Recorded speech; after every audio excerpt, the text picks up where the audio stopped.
A little overwhelming.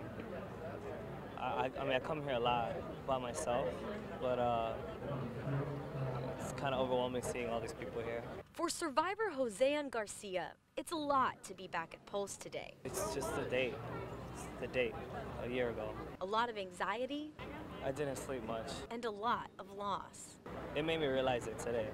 The whole year passed by and I realized it today. What did you realize? That I lost a lot. I'm running, my heart beats a drum. I don't want to die, but I'm screaming my lungs. That's why he wrote this song in honor of the lives lost, including his two best friends, Mercedes Flores and Amanda Alviar, whom he was with at Pulse that night. But today, he's here because he says he needs a lot of love. And I need the love, definitely. And it's all here, definitely. Look at this place. It's where Nicole Irizarry came to find comfort, too. It's just nice to see the community come together. She rushed here from Tampa 1 year ago with her best friend's family at the hotel, praying for his name, Christopher Sanfelice, to be called. But it never was. It's like a mix of emotions. It's really hurtful. It's bringing me flashbacks to the day that we were here a year ago waiting to see it, and something so tragic, but at the same time, it's something that's changing the world.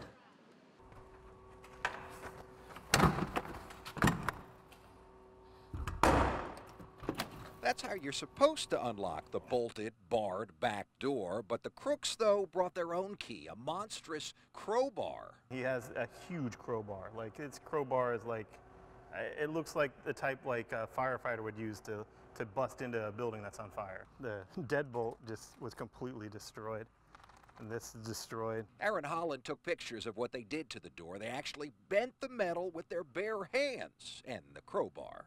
Next thing you know, the safe is coming out.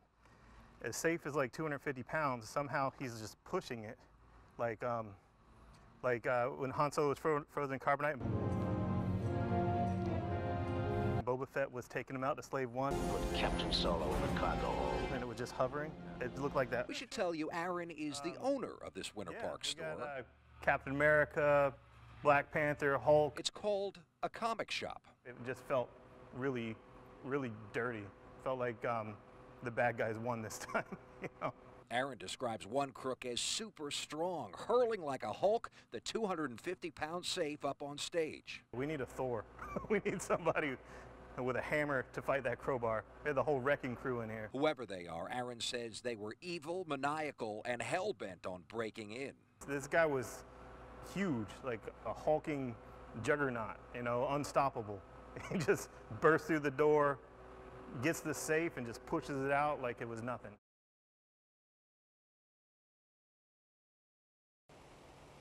Trees toppled over into roadways here throughout Sumter County, in some cases taking down power lines with them. But people all over Sumter County say Hurricane Irma could have been a lot worse. It's not the early 80th birthday gift she wanted, but Pretty May Sudler is, well, pretty relieved as trees narrowly missed hitting her home. Well, when you got the Lord on your side, you ain't got to worry about it. That's the way I feel about it. What we thought was going to be bad at what it was, hey, God spared us. A sentiment shared all over, with the majority of damage limited to what you can drive over with your car. But Mother Nature had other plans for some people in Sumter County. You can see just how much force it took to uproot this tree out of the ground and onto someone's home. I'm spaced out right now because I just can't believe it. There's enough stress being a new mother. For Brittany Grant, this is not how she envisioned spending the first month with her newborn daughter. Something just told me to get out of there and go in the living room, so that's what we did. We heard a big old boom and it just fell over on the house. Brittany and her daughter narrowly missed this tree as it slammed into their home. It wasn't this bad when I went to sleep. Woke up to a mess. Across the street, another story of survival as Candy Whitman picks up the poles, pieces of the weekly Webster flea market. Probably a week's worth of cleaning up. Even with the different outcomes, each story shares a common thread. Lifelong residents determined to stand by their homes as they endured hurricane winds in Sumter County for the first time in quite a while. Organizers of this flea market say despite the damage, they hope to be back up and running by next week. In Sumter County, Clay Lepard, News 6. This is our transportation log. At Star Child Academy in Apopka, every child that is picked up is checked in. And when dropped off, she checks them off. Then a monitor checks the bus and the driver does a second sweep, both signing off each time.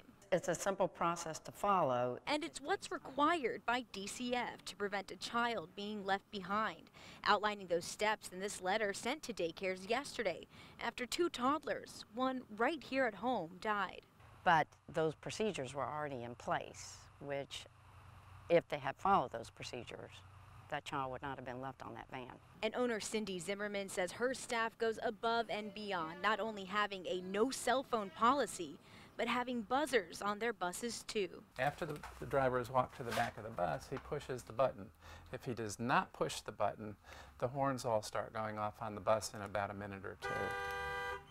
There we go.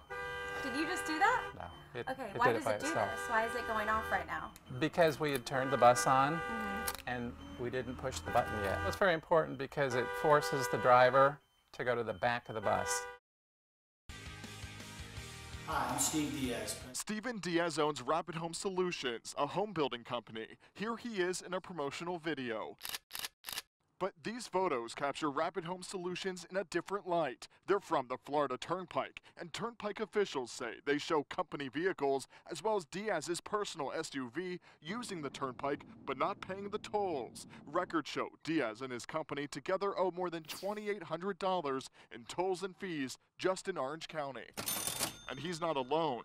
This list of the top 10 toll violators obtained by News 6 show the most egregious drivers. One owes the Turnpike more than $25,000. When News 6 first contacted Diaz with Rapid Home Solutions over the phone, he told us he didn't know anything about toll violations, despite these citations we pulled right from the county clerk. The citations list his company at this office building on 34th Street in Orlando. We went there, but inside, Rapid Home Solutions is not listed as a business. A property manager tells News 6 he suddenly moved out one night after skipping out on rent. It's a part of business. You put that into the business expense. Howard Taylor owns a big rig. He actually pays his tolls. That's why it's so frustrating to hear some drivers do not. I hope it all gets passed where they could go after somebody else. Now Senator Dennis Baxley plans to take our report to Tallahassee. He sits on the State Transportation Committee and wants to change the law to drive out habitual toll cheats. If they know there's no consequence, then their behavior is not under control. The City Beautiful was marred by darkness the morning of June 12th. But drive around this city a year later and you'll see a change through the simplicity of a brushstroke. Pulse struck me hard. Corey Cordero was 11 years old at the time of the Pulse shooting. He wasn't old enough to go to the nightclub or have friends who went, but that doesn't mean the shooting didn't hit him to the core. I'm gay myself, and at first, I told this to my mom the first time I came out, and I'm like, I didn't know this amount of people didn't, support, the gay community. I saw it, it hurt me. Then I went on the couch. 5 minutes later, I started crying, completely. He, like hundreds of other people, took Sam Flax up on his offer to create pieces of artwork as a form of healing. I was taking all my sadness and just throwing it on a piece of paper. But as I started to progress through making the picture, it turned into, slowly turned into happiness. Shortly after the shooting, Sam Flax, formerly with Sam Flax Orlando, began Paint Strong Orlando. Staff handed out free supplies.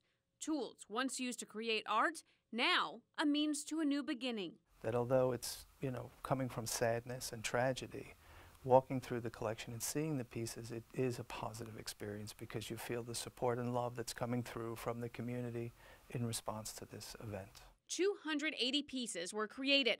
They've traveled around the city. Very quickly we realized that this is something special. Here you had the ultimate act of hatred and violence, and this is how we react.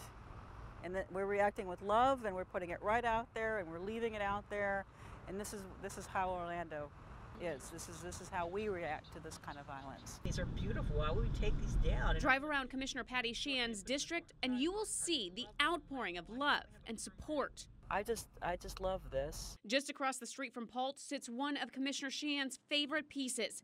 A year ago, this parking lot served as a makeshift triage area.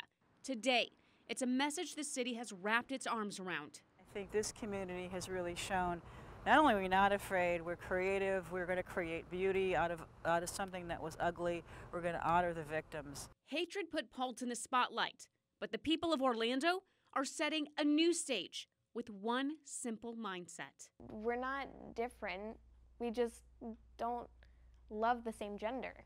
I mean, we're the same.